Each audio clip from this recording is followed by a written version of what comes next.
your college performance does not relate to the National Football League.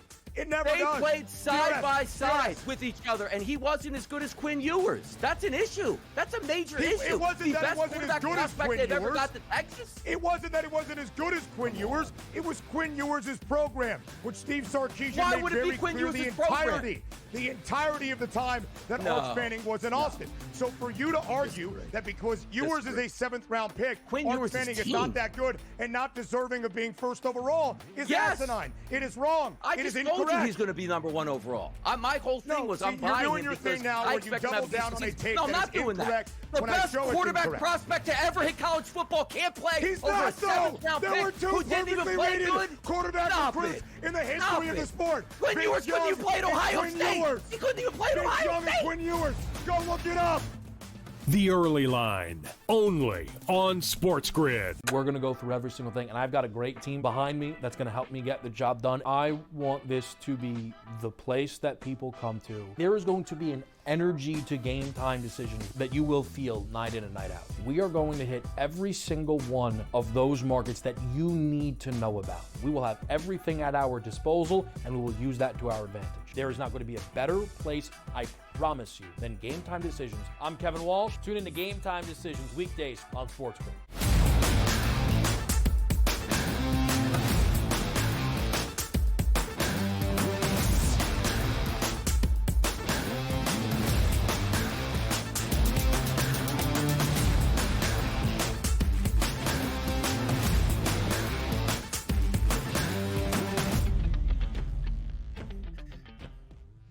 Hour number 3 officially underway right here on the Early Line, Sirius XM Channel 159, SportsGrid Network. Donnie Rightside, along with Joe Ranieri. The energy is high. We're ready to go. The previews are here, reaching out to the public. Everything we will do in hour number 3 is designed, Joe, to get the people involved in tonight's action. And there is plenty of it here, Donnie. It feels like second round is going to be even more exciting than what we just got with all those Game 7s in the first round. By the way, let me ask you this question, too. Like, we had a segment where we talked about, like, interim head coaches becoming head coaches. Never heard of them before. Like, we just got Utah Jazz have extended their head coach, Will Hardy. Had no idea Will Hardy was a head coach, who that is, but he says he's humbled and he's honored to be extended in Utah because he had a sensational year last year, Coach. What do you feel about that?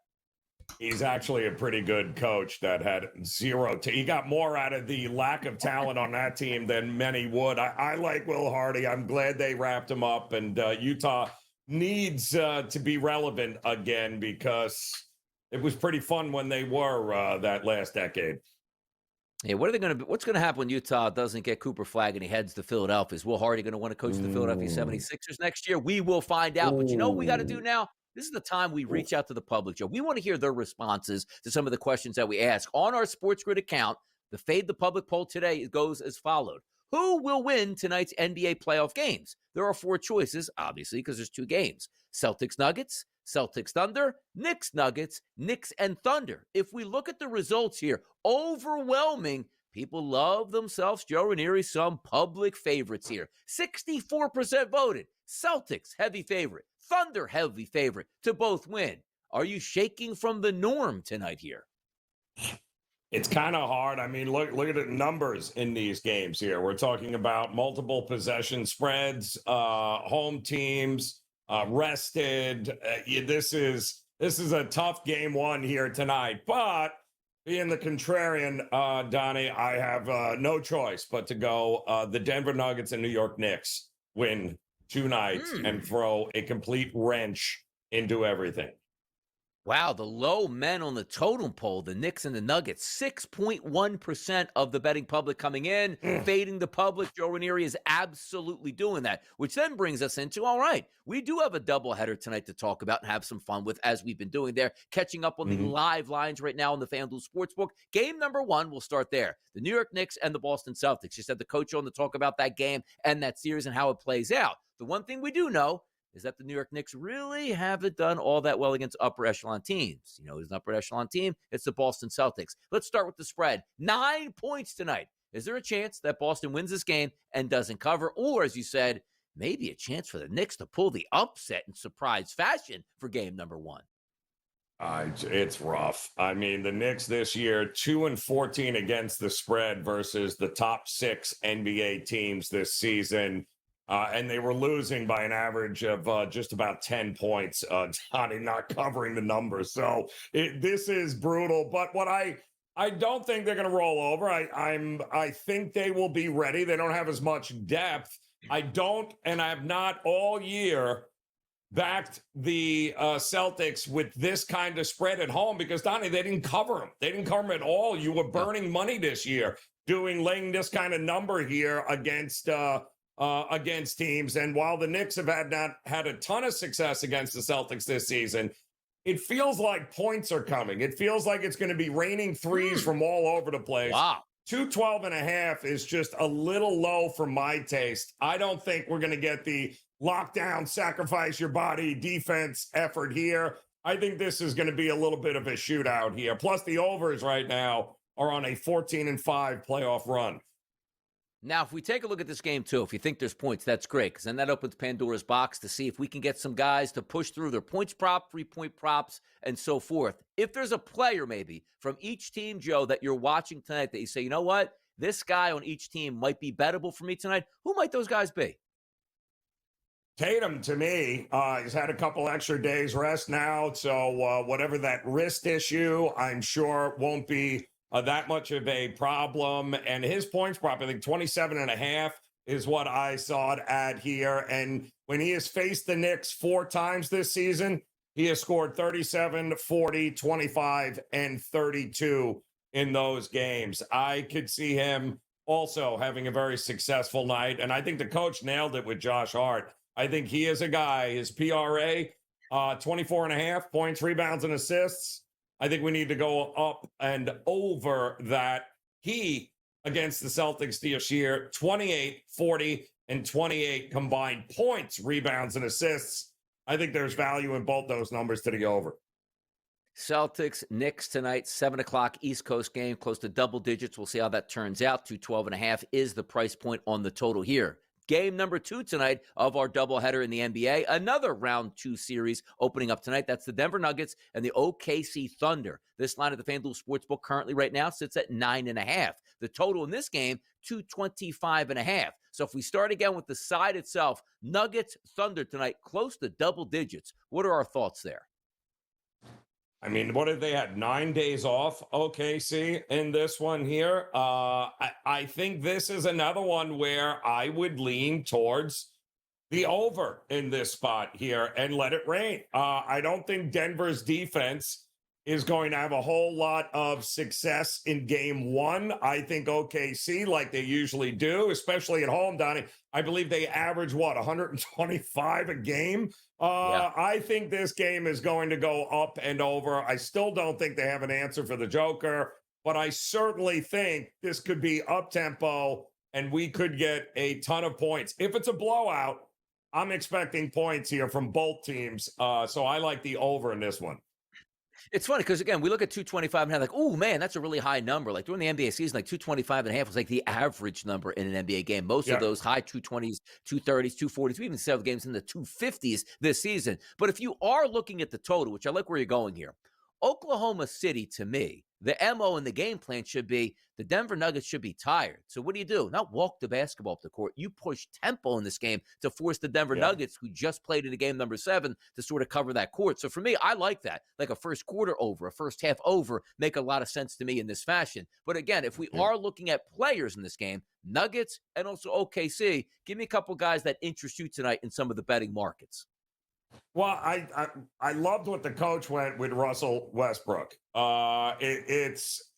It's one of the only guys off the bench that, they don't have a ton of them, but he is a guy that has been on the money for him. He's logged, I believe, at least 23 minutes in the playoffs so far here. So they use him a lot, and he's averaged about 14 points in those games off the bench. I thought 10.5 was a little low. So I like Russ to cook here tonight.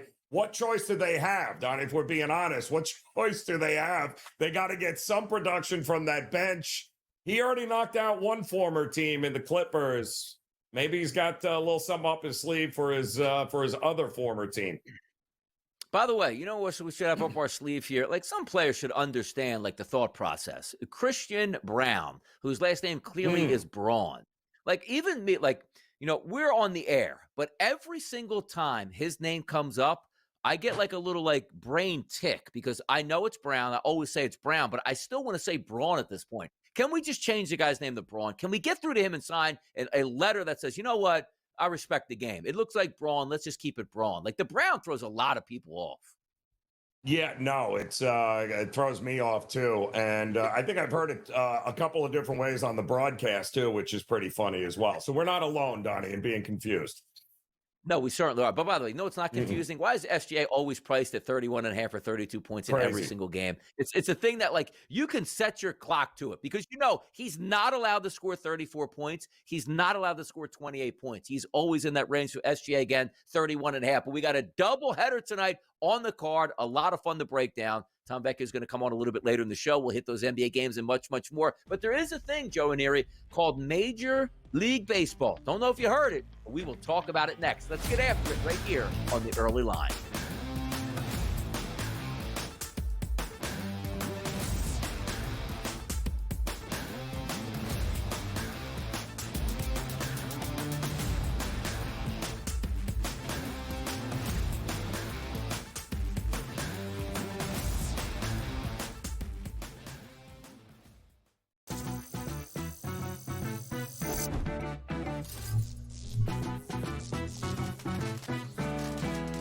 Did you know sportsbooks tend to draw up tighter bet lines for events that get even more bettors, like championship games or major matchups? My tip?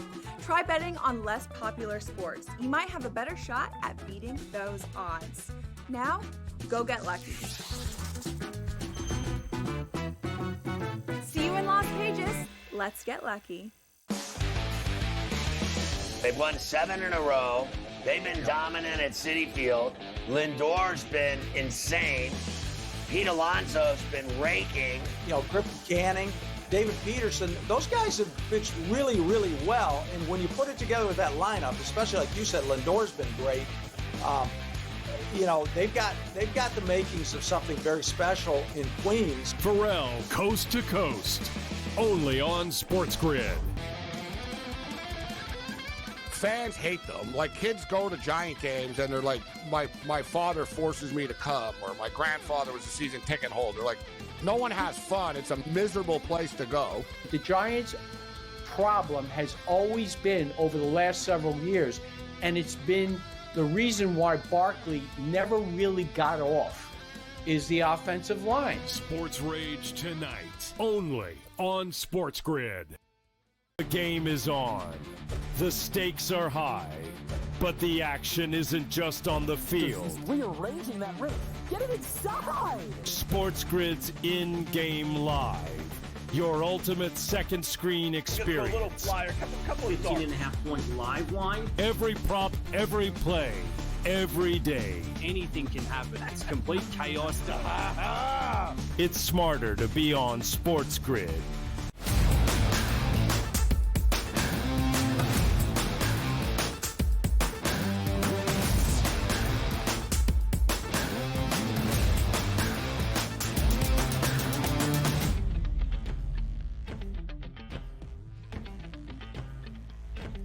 Major League Baseball, rainy conditions here on the East Coast, and at least that will be for the next couple of days, maybe impacting your Mondays here. No afternoon game scheduled. First game on the card tonight, 6:40. Then everybody else begins and gets underway. Do you know where we're starting, Joe Ranieri, first? It's in the Bronx. It's with the Padres and the New York Yankees. Pivetta versus Rondon on the mound. Take a look here at the opening number. Minus 152 at the FanDuel Sportsbook overnight. Dipping a little bit, as you've seen on this graphic, but now spiking back up to minus 154 and minus 155s across the landscape. The total, Joe, opened up at 8. That's now down to 7.5. But 60 degrees, rain in the forecast for the entire game. Always tough to handicap those. It is. And listen, Pivetta's been great in the National League. He's been great for the Padres. But the problem was when he was with Boston in the American League, the Yankees absolutely destroyed him. And I get it. They're on a 5-game winning streak, but they just beat up the lowly Pittsburgh Pirates. The Yankees dropped 2 or 3 to Tampa. but they got their ace on the mound here in this one, and I give the edge to the home team. I agree with the line move to the under as well here, Donnie. I mean, Rodon's only given up 3 runs over his last 19 innings here. And, yeah, I like the spot for the Yankees to be able to bounce back and get game 1.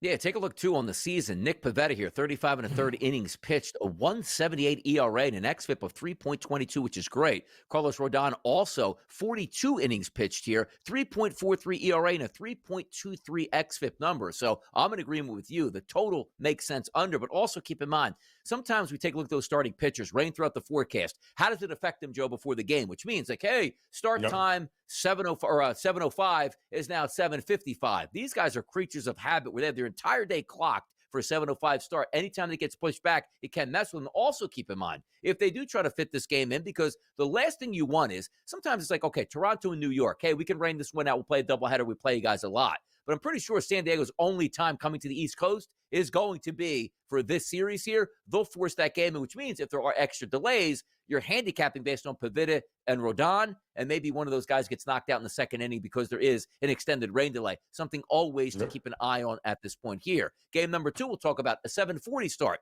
9:55, 9:56. That is Raup versus Boyd. That is the Giants taking on the Chicago Cubs. This line opened up as a -142 price, but now, as you see, -152 and higher as high as 162 at some other outlets. The total also low, Joe. Open up 7.5, and you see the graphic still staying at 7.5 in the Windy City. Yeah, and the weather looks like it'll be pitcher friendly there at Wrigley. I think temperature in maybe the upper 40s, low 50s. There is going to be some wind blowing in, I believe, from left field. They're saying so. The Cubs are, in addition to being a pretty good offensive team, they've been a really good defensive team as well, and it feels like you don't want to step at home into you don't want to step in front of this train here with the Cubs. I don't think it's going to be a 10 double-digit run affair here. I do think, though, the Cubs have shown us enough here that they can scrap out some wins. I like them more defensively than I like the Giants. I would lean towards the Cubs here getting it done tonight. Yeah, I like the Cubs lineup, man. It rakes. The middle of that lineup doing very well at this point. Take a look at Landon Raup. 30 innings pitched on the season. Here's the interesting part, right? You see the ERA, like, ooh, Cubs can get him, 5.10. But that xFIP number is 3.50. His expected ERA from that 5.10 is 3.31. So maybe getting a little bit unlucky here. We'll see what happens. But as you know, you see the 7.5, and it's not as if it's like, Chris Sale, Cy Young going up against Roger Clemens, Cy Young. That means the wind is not at an advantage today in the Windy City. We'll see what happens there. Nightcap out to the West Coast here, Arizona, and that's the New York Mets, 959, 960 on the rotation, 940 start tonight. Roughly a pick 'em. Open up at -116 as a favorite towards the New York Mets. Still sitting around that price point here, but here we go. A 9.5 total still sits at 9.5. It's Canning and it's Nelson, and the Mets looking for a bounce back. Yeah, they need a big bounce back as they got swept in that doubleheader and lost their second consecutive series to St. Louis there. So back-to-back series losses for the Mets, back-to-back one-run losses yesterday. Now they got to travel to Arizona, take on Griffin. Canning is going to be on the mound for them to try and stop the bleeding here. This feels like an over game to me, Donnie. It feels like we should probably expect some runs. The Mets are raking. They left a ton of guys on base in that doubleheader yesterday. Arizona getting a little healthier in that lineup. I don't like either starting pitcher, so to me, it would definitely be an over here. You know what the interesting part about this is, too? Because if you look at the pitchers on the card, right, like Ryan Nelson, 17 innings pitched, which isn't a ton.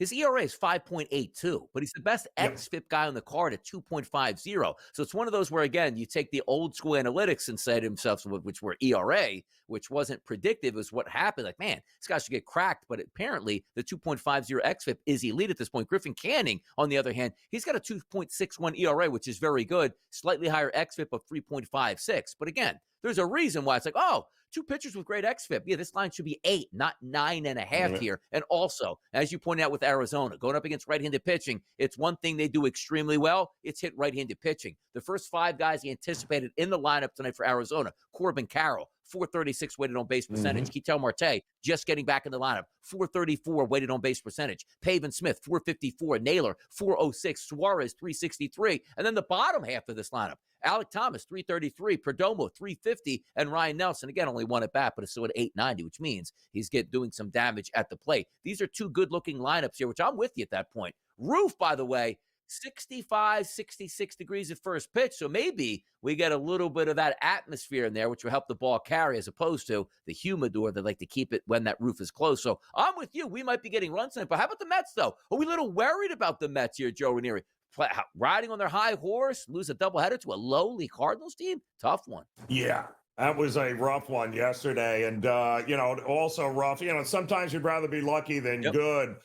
Keep in mind in that second game, Juan Soto had a 3-run homer robbed as the center fielder went over the wall to catch it. Yeah, and that game should have been Mets, but nope, didn't work out. We'll see if they have any better luck tonight in Arizona. Nothing worse than that, too. Like, let's just say you did bet a Juan Soto home run yesterday. It's like, you didn't know what happened. You saw the highlights. Like, oh, come on! You stole my money. Major League Baseball next. We'll be right back.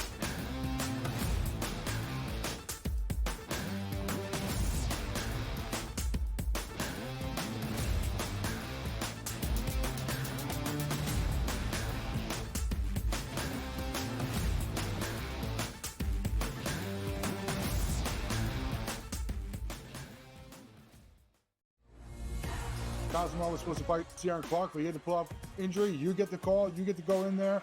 What was it like for you when you got that call, jumping in there and be part of this bantamweight tournament on short notice? Terrifying, man. 2 weeks notice against a stud, but I've been preparing my whole life for it, and I couldn't say no to the opportunity, and saw what happened. I came in there and kind of shocked the world. Not kind of, I did. Only on SportsGrid. Malaysia Pawali, who you guys know I am a huge fan, has decided to switch allegiances and stay in league. Now she's going to go play for Kim Mulkey. Her, Flau'jae Johnson in the backcourt. It's going to be interesting to watch. You wonder sometimes with roster construction, maybe too much is not too good. Betting above the rim. Only on SportsGrid. We know your other brother Marv did the Knicks forever, but you've done just about every team in the league. You did games. Yeah. You did Dr. J games. But after 45 years in this crazy business, people kept telling me, you got to write a book. So I did, and here it is. Pharrell, Coast to Coast, only on SportsGrid. Two guys that can do it all. It's too much electricity this morning. This is a good time. We're having a lot of fun. I had to do a triple take. Ka-ching! Why? Because of parity. I didn't mean to offend. Yeah, it's not going to happen. Load management is a dirty word. Let him rip. You know what? Circumstances provide the results. What? How do you do this one? Oh, Donnie, you got such a good show there. A network that is booming. The Early Line, only on SportsGrid.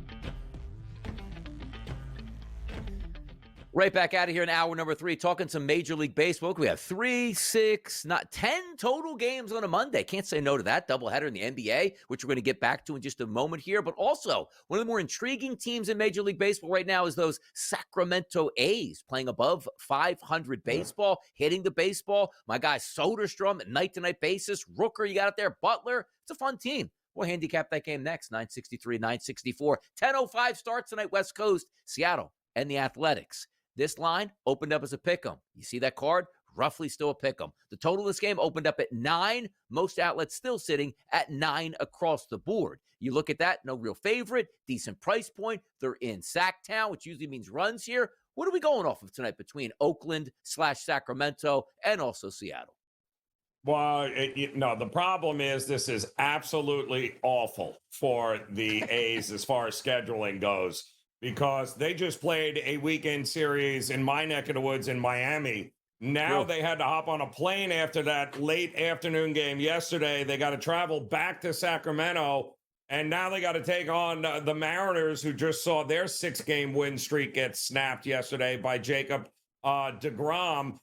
Usually, teams traveling all the way from the East back west, they get that Monday off. But the problem is they share a stadium with the minor league organization, and their games are always Tuesday and Sunday. So there's going to be a number of games where Oakland's going to have to travel all the way from one side of the country to the other with no rest in order to play on a Monday. Severino has been an absolute gas can at home at this ballpark. He gives up home runs left and right. He's been great. He's been real dominant on the road, and give credit to this Athletics team. They've been very good on the road here, but it just feels like this is a big ask for a young team to have all that traveling, close games all weekend here in Miami. It screams Mariners, but I ain't trusting the Mariners either. I'm only going to bet it in the first 5 here. I'm going to take Seattle in the first 5 for this game. Also, you just spent the weekend in Miami, right? It's probably going to get warm weather down there at this time of the year. You're in at least there might be not many people watching your game, but you're in a first-class Major League Baseball ballpark, and then you got to fly cross country, which they probably made a fly commercial, knowing the Athletics, and then they go back to a minor league ballpark. So oof. Good to be back in the friendly confines of home. Yep. No, it's not. It's a minor league ballpark at that point, so that might play into it. But also, the one thing I have liked about the Mariners this year, what's the past couple of years, Joe? Boy, they can pitch. They just can't hit. You got some studs now in the middle of that lineup, like J.P. Crawford, 351 weighted on base percentage against right-handed pitching this year. Jorge Polanco, 537 weighted on base percentage. Rodriguez, 312. Cal Raleigh, 444. And Rowdy Tellez, 324. You got some guys in there that can hit. And also, from an A's perspective, I love this lineup. Lawrence Butler's a great leadoff guy. Brent Rooker's got the power here. Tyler Soderstrom, one of my favorite players in Major League Baseball. So maybe just by default and where they play, you might get runs tonight. But as Joe pointed out, it's never easy. You ever go on vacation and relax and have just a normal flight home, I'm exhausted the next day. You're going to get that, jet lagged and all, for the Athletics. We'll see how that plays into it. Another game we'll talk about, 7:40 p.m. tonight, 969, 970 on the rotation. That's Houston and Milwaukee. Blanco versus Myers. The line, roughly a pick 'em again today. Open up at -118. You see the splits now on the graphic, -112, -104. The total, open up at 8.5, still continues to stay at 8.5. Some competitive games we're handicapping today. Houston, Milwaukee, in Milwaukee, Joe. Yeah, I kind of like in Milwaukee. I liked them yesterday to not get swept by the Cubs. They are home again, and I like Tobias Myers. I really do. I think the guy's got underrated stuff for sure. And Blanco, not somebody that I'm going to trust to go on the road here for this Houston team and get it done. And call me crazy, I don't trust necessarily this lineup of Houston either. They've been beat up, the Brewers, but that was a big win yesterday for them. And I think they have a big pitching advantage with Myers on the mound here. So I'm looking to back Milwaukee to get it done here tonight at home. Yeah, take a look at Tobias Myers on the mound. 20 batters. Doesn't have a lot of, I shouldn't say success, a lot of action here from right-handed side. But 20 of those batters, an O ISO and a 295 weighted on base percentage, a 168, which really works out. Lefties he's struggling with, but that's the key here. In the lineup tonight, only one projected lefty there for the Houston Astros. So even if Myers is struggling, I can't pitch to lefties. Hey, look at that, man. The right-handed batters certainly aren't doing any damage. Maybe that's a plus. Ronel Blanco actually struggling with lefties as well. But you see the lineup tonight. Turang's a lefty. Yelich will be a lefty, as well as Bowers, Collins, and maybe somebody else if they get put in there. So I am also leaning towards the Milwaukee Brewers tonight in this game in Milwaukee. We'll see how it plays out. More NBA talk next, right here on the Early Line.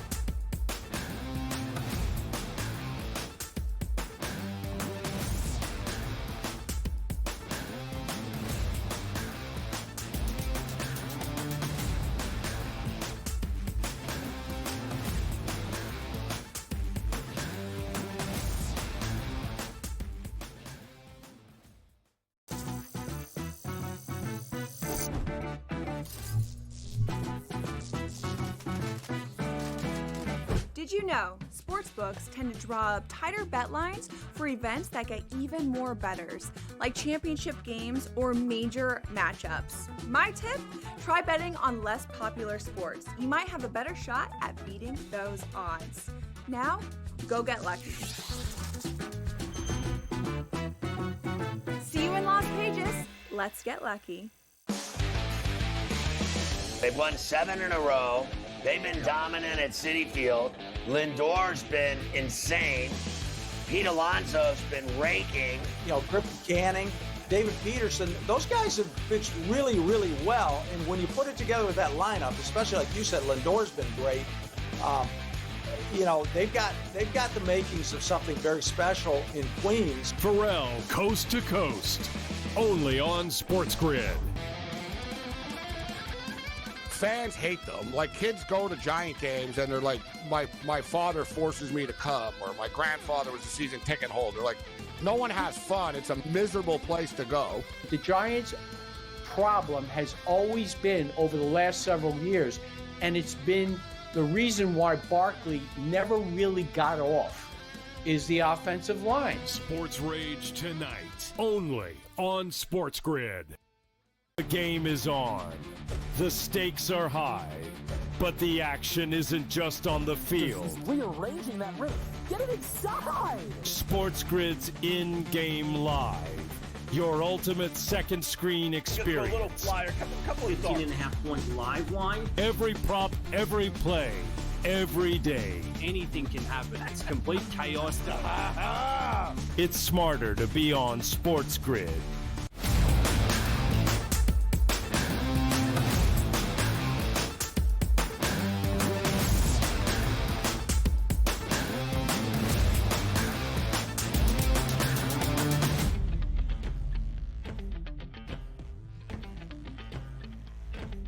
I'm excited for baseball. I'm excited here tonight for the NBA. A double header tonight. One game at 7 o'clock, one game at 9:30. The New York Knicks and the Boston Celtics in game one, followed by the Nuggets and the Thunder in game number two. Both of these lines high, Joe. 9.5s and 9s respectively here. Before we break down the games and give some analysis on this and take a look at some of the points props, rebounds props that we might like tonight. Excitement level for you. Is it for the Knicks, Celtics, Nuggets, or Thunder? Like, if I had to give you one game to watch tonight, which game you watching? I'm definitely going to be watching the OKC and the Nuggets game, because I do find it fascinating what's happening there. You know, what we folks may not realize, Donnie, don't forget, is that they played each other 4 times this year. 2 times were early in the season, but the other 2 times were back-to-back in March. And if you remember, the big argument then was they were doing the voting, right, for who the MVP is. Is it SGA or is it the Joker? Back and forth. They are saying at some point during this series, they are going to announce who that MVP award winner is. And it really came down to those 2. So I think it's going to be great watching those 2 battle. And boy, oh boy, if one guy has a great game here tonight, the other one doesn't, but turns out to win the MVP award, let the fun begin and the screaming and yelling begin. But I just think there's better storylines right now with Denver and OKC. And what do you get from a team that hasn't played in 9 days, Donnie? What do you get from them early on here? Exactly. Is it rust? Are you ready? Are we ready to go at this point? If we are looking at the 2 games for me, of course it's going to be the 7 o'clock game I'm most excited for, because I will not be awake for the 9:30 game. To a nice early wake-up call for a special the early line tomorrow. So for me, I'm looking forward to that Knicks-Celtics game, which anyway would have been my answer, because I just like the East Coast, the old school rivalry, to see how that game kicks off. But again, we have 2 close to double-digit spreads. So let's focus on the first game tonight. It's the Knicks and the Celtics, 7 o'clock start. Line opened at the FanDuel Sportsbook at 9, still sits at 9. Let me start here with you. Tonight, by the time this game tips at 7 o'clock, Joe, where's this spread at? Oh, I think it's going to be back and forth between 9.5. I don't think it's going to fluctuate a whole lot from there. The total is going to be the interesting thing to me, as to whether or not this starts to creep up. Again, Holiday looks like he is a go. He has practiced. He was not listed on the injury report. Neither is Jaylen Brown. So for our person, Donnie, looks like it's a clean bill of health here for the entire Celtics roster. But again, we've seen some issues this year with the Knicks against elite teams. Celtics are absolutely elite. They're going to need some things to go well. I'm not running to the window to back a Celtics team laying that kind of number at home this year. It has been a losing proposition. The Knicks are experienced. They are certainly, I think the Knicks' chances of making hay in this series happens early in this series. I think the longer the series goes, the depth and the shooting of Boston will be too much for the Knicks, but I would not be shocked if the Knicks have a chance to win this game in the final couple of minutes in Boston tonight. I wouldn't be shocked at that at all. Lining up the A options and the B options tonight. It's very interesting here at the FanDuel Sportsbook for player points props here. You take a look at Jason Tatum, 27.5. You know what? Brunson counters with a 27.5. Jaylen Brown, 20.5. How about Karl Anthony Towns? 20.5 as well. If I gave you a tandem, or maybe you want to pick one from each team, if we go Tatum and Brunson, 27.5, which way would you go over under? And also Brown and Karl Anthony Towns, 20.5. Which side might you go over and under on? Well, I got to go over on both the Knicks sides because without them, where are we at? Right? What's going to happen? They're going to need both of those guys to be there in a big, big way. I do think it's going to be interesting. Who does Holiday guard? It was a hamstring problem, and hamstring issues this time of year, Donnie, are a little head scratching. If you got to be you chasing Jalen Brunson around, like who exactly is Holiday guarding in this spot? I think that also the chess match there is going to be interesting to watch. But without Brunson and Cat, the Knicks are just dead on arrival. So I would look to back those two guys over, and I like the over for the game. Yeah, it's always fun to look at also the 3-point prop margins here. Jason Tatum, 3.5, which means he has to make 4. That's a plus 130 price. Jalen Brunson to make 3. That's a plus 130 price. Jaylen Brown at 1.5 at a plus 102 price. Then Karl Anthony Towns. Derek White's actually listed 3.5 at a plus 142 price at this point. Mikal Bridges over 1.5 at a minus 110. So some interesting numbers there nonetheless. But that's game number 1. Game number 2 tonight. 585, 586 on the rotation. That's the Nuggets and the Thunder. 9:30 tip time from OKC tonight. That line opened up at 9.5, still sits at 9.5, and we'll start there again. Does this line see 10 tonight, or is that just too glaring where the public goes, 10? That's crazy.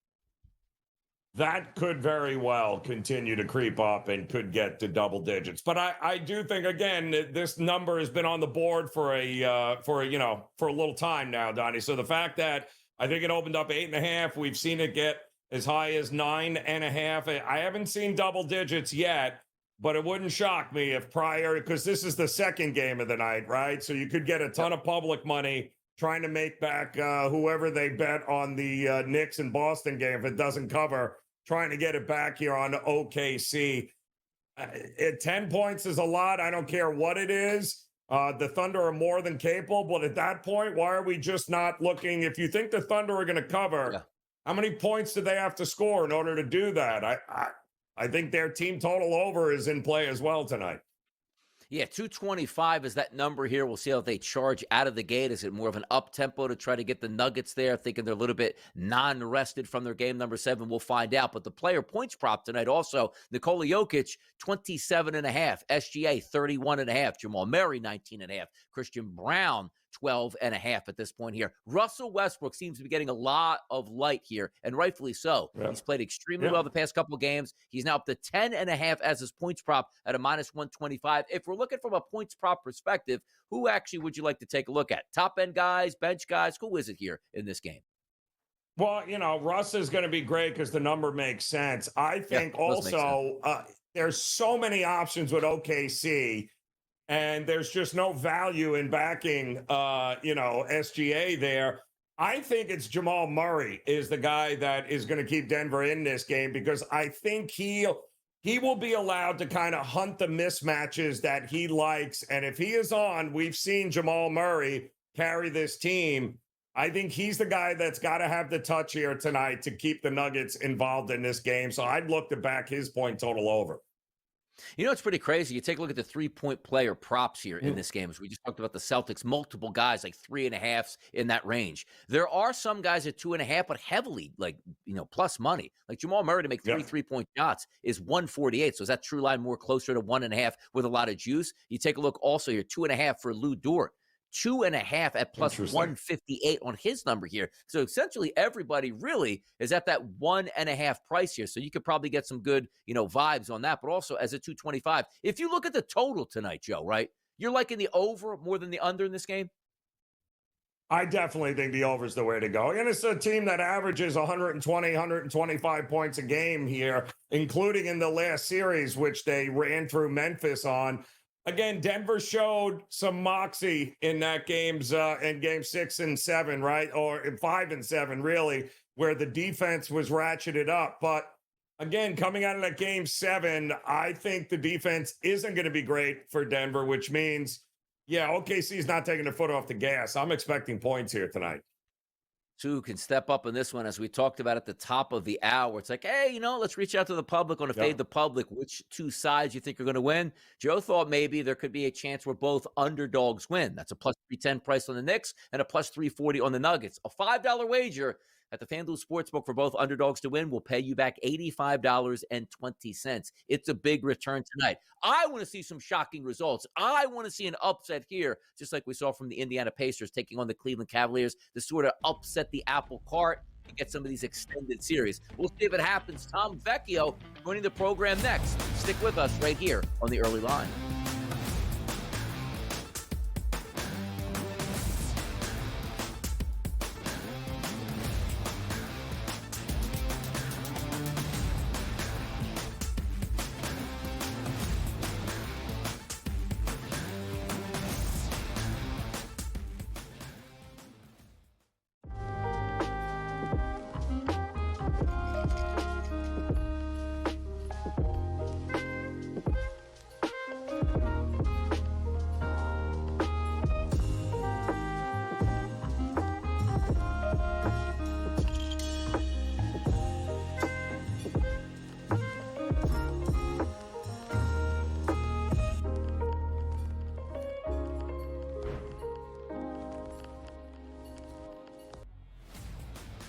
Your college performance does not relate to the National Football League.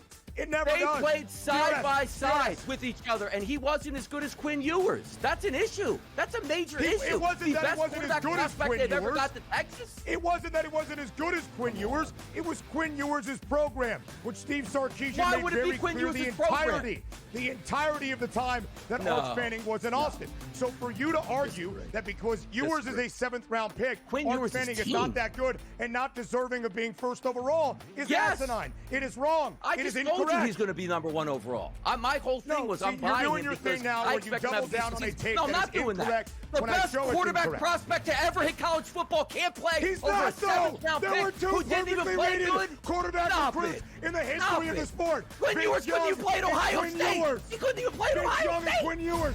Go look it up.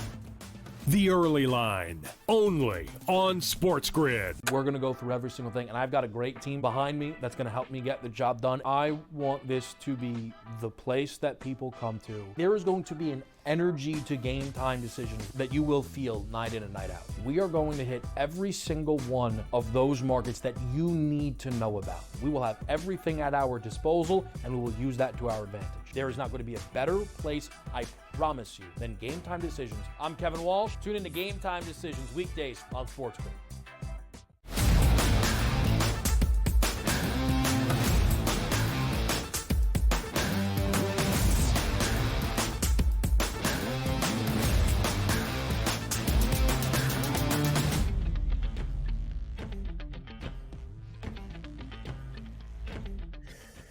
The NBA, the association, a doubleheader tonight. One game at 7 o'clock, one game at 9:30. Expectations are blowouts, maybe with those totals. Maybe we can get an upset here. Donnie right side along with Joe and Aries. Welcome in Tom Vecchio, my partner here on Sunday afternoons for Pro Baseball Today. But now we need the expertise on the court itself. Tom, how we feeling?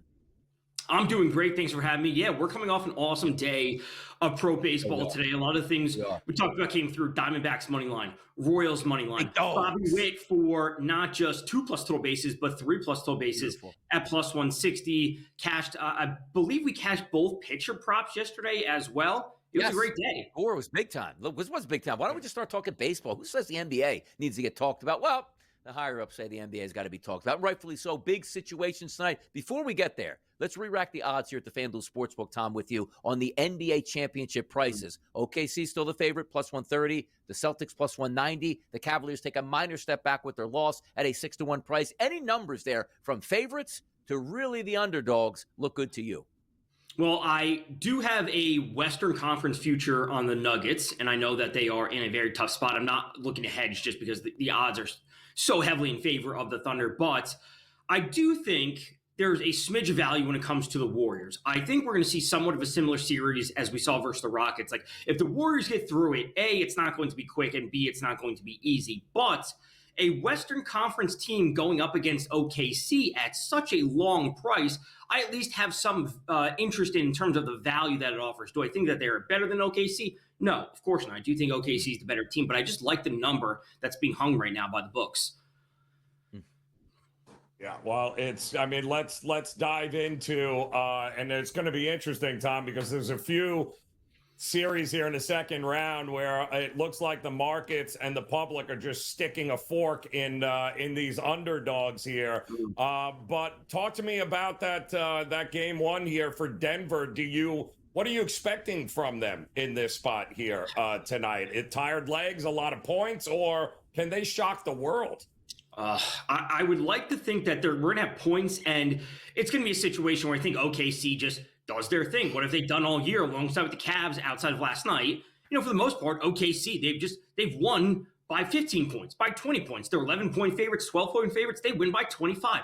So I expect the points to be there from OKC. I expect obviously a good amount of scoring from the Nuggets on the other side. And then I think we're going to be a spot for a market correction where we're like, okay, hang on. We're just going to be getting points as we saw with OKC in the first round. Then that's the spot to start taking unders. So I'm going to be on the over for game one. But after that, it's going to be depending on where the lines move. I think we're going to start to see some unders. I have a lot of interest in player prop unders when it comes to the Nuggets because I think their players are being too efficient, specifically Russell Westbrook. He's shooting almost 42% from three, but the problem is that his three prop is 1.5, and it's like minus 180 on the under. So I like the under, I just don't like the odds that we're getting. And this may be a spot where we may never get the line that I want. I want a minus 150 on under 1.5 threes for Westbrook. That may never be there, though. Yeah, should be fun to watch it play out. Yeah, he's been playing well as well at this point, Westbrook. So see where it steps up at this point. If we look at the earlier game tonight, the Celtics and the Knicks game, number one, -9 is a favorite towards the Celtics, and a 212.5 price point. Any props, any players, and which side do you like in this early game, Tom? So I like the Celtics, and this is something that I've often said with Joe on various shows. I like the Celtics. I just don't like that number. You give me the Celtics at an in-game -5. We'll talk about that because the thing for the Celtics this season is they've been winning, but they haven't necessarily been covering these large spreads at home. And this is one of the spots where it's like, yeah, I think they are the better team overall. I think they win the series ultimately 4-2, but I don't like them at a -9. Give me a 5, maybe a 6, and then that's something I'd be interested in live in-game. And I know FanDuel has a live boost, I think, for that game specifically. So that's something I'm going to be keeping my eye on. I do like Porzingis in the series overall. I like him for scoring. I don't necessarily like his rebound prop. It was 6.5, and there's juice towards the over. So I'm going to look towards the under on Porzingis. He played I would say a modest role in the first series overall. Granted, some of those games turned to blowouts, but when we're seeing 2, 5, 6, 10, 6 rebounds, this is not something that I'm like, oh, he's going to be flying over this number game in and game out. I think he'll do some shooting, and I think the threes are more interesting for Porzingis, but not necessarily the rebounds. Are you buying this goes at least 6, Tom, this series? Yeah, I am. On BATR on Saturday morning when I was in studio, I like over 5.5. That was sitting at plus 100 at the time. I'm not sure what it is right now, but I think the Knicks will steal 2 games. 1, because Brunson has some late game heroics, and then 2, because the Celtics, they shoot a million threes, but they're at one game they'll be on the bad side of variance, and they just won't hit a ton. So that's 2 losses right there. Brunson steals 1, bad shooting from the Celtics, but ultimately they are the better team, and that will kind of even out, and they'll win the series 4-2 is what I think. Yeah, I hope we get a longer series in both of these here, because when we look at the series prices here on the West, that's going to start tonight between the Thunder and the Nuggets. It's heavy, man. It's minus 900 for OKC and the Nuggets getting a plus 610 price. We did see already, however, the Pacers go in and steal a game from Cleveland. Is there any thought processes on this series that it could be close, and also a chance that one of these two teams tonight can steal a game like the Pacers did? If there's a team to steal a game, I think it would be the Knicks, because they would run into one of those two things I just talked about. I do think Denver will win one of the two games on the road to start the series. I could see going OKC, Denver, OKC, and then Denver's going to have to win a game on the road in game 5, that would be. So if there's going to be any team to win a road game, I think it's the Knicks to start things off, just because we've seen some bad performances from the Celtics. They started off slow in some quarters against the Magic, even when they were at home in the first 2 games of that series. The Magic played slow, they played physical, they forced them to shoot tough threes. And again, there's a part that the Celtics just will be on the bad side of shooting variance. So I think the Knicks could come away with one of the wins today, but then the Nuggets, they're going to win game 2, I think. 2 games in the NBA tonight. Excitement all the way around. But look, I know I'm not going to be here with you to talk hockey, but I know you have a prop bet tonight. It's going to be Florida and Toronto. Toronto, as I said earlier, look, they already won the Stanley Cup. They're in the round number 2. I mean, it's all good from here on out. What are we getting tonight? And also a player prop from that game for you, Tom. Player prop we'll get to in the next segment, a little spoiler or teaser, I should say, for there. But tonight, over 5.5. We'll get some goals early in the series, but after that, especially once we turn back to Florida, it is going to be hard unders. 2-1 finals are what we're going to be looking at. By the way, I do think that Florida, the Bobrovsky played for the Flyers, and I think Anthony Stolar. So Flyers all over the place playing for postseason, except the Flyers themselves. Ain't that tough here? But you know what isn't that tough? Tom's going to be back in the next segment. Joe Ranieri is going to be back in the next segment to close out this edition of the Early Line on a Monday. It's the place to be. I'm headed over to radio. These guys got you covered. I'll see you tomorrow.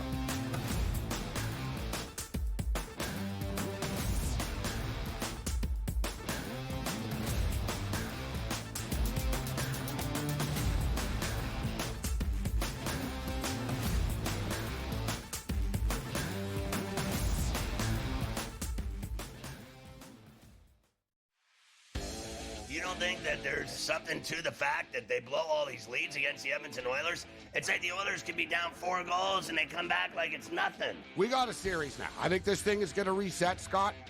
I think home ice advantage is going to hold true in this series. I think I told you that last week. I'm expecting this. I picked the Kings in 7 before the series started, and it's like plus 700. Pharrell, Coast to Coast, only on SportsGrid. Is so crazy that you get both ends of that spectrum in the narrative trying to be correct in doing so and to make a statement for engagement. You're wrong, you've been wrong, and deal with the reality of the situation. All of the people that analyze the draft mocked one in the first round, and even could he go to the Giants at number 3 or trade up back in that round. They got Dart, they didn't get Sanders, and the fall was on at that point. The Early Line, only on SportsGrid. We're going to get a bunch of upsets. We're going to get a lot of craziness. Didn't happen as well. I mean, over the last calendar year, Sam, I don't ever recall 6 or 8 months of time in sports where the books lost, but here we are. They estimate FanDuel and DraftKings lost $185 million combined for March Madness. So estimating not just that they didn't have a profitable March Madness, but it was a huge loss for them as well. Newswire, only on SportsGrid.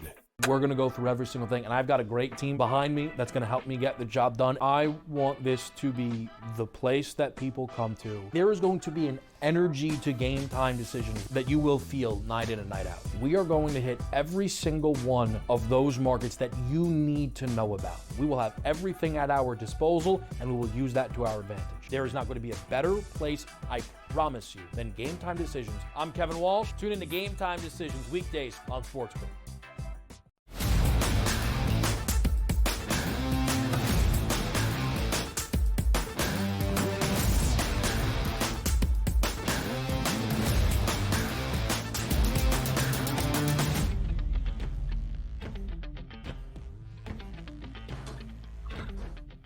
All right, welcome back in here as we look to close out this edition of the Early Line. Joe Ranieri alongside Tom Vecchio as we are getting ready for round 2s across the board. The NBA we talked about, round 2 underway And of course, in the NHL, back-to-back Game 7s over the weekend, Tom, which were absolutely bonkers, including Winnipeg doing it in double overtime. But tonight, we get to see the champs, the NHL Stanley Cup champions. That would be the Florida Panthers taking on Toronto in Toronto.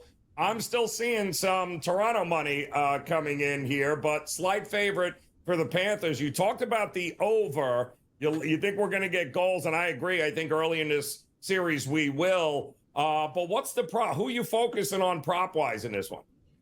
So, quick shout out to the Jets. I have a ticket on them at 20-1 since I've had since the beginning of November. Barely kept that ticket alive. So super happy with that. But let's turn to William Nylander for the Toronto Maple Leafs. 2.5 shots for him. It's sitting at plus 100 for over 2.5 shots. You know, he's obviously a proven goal scorer, and I think a lot of the defensive assignments from the Panthers will, of course, turn to Austin Matthews. They'll turn to John Tavares, Mitch Marner in an aspect. But the fact that we're getting plus, and it's not to say that the Panthers are going to forget about William Nylander. They will obviously, mind their P and have him marked on defense. But the fact that we're getting 2.5 and plus money, that combination is what I'm looking for, shooter, and it's sitting at even money. So that's the combination I'll look for. As a reminder, these are 60-minute lines. So if the game goes to double overtime or overtime, whatever it is, as we saw last night, he has to have the shots in 60 minutes because he had 15 shots in double overtime.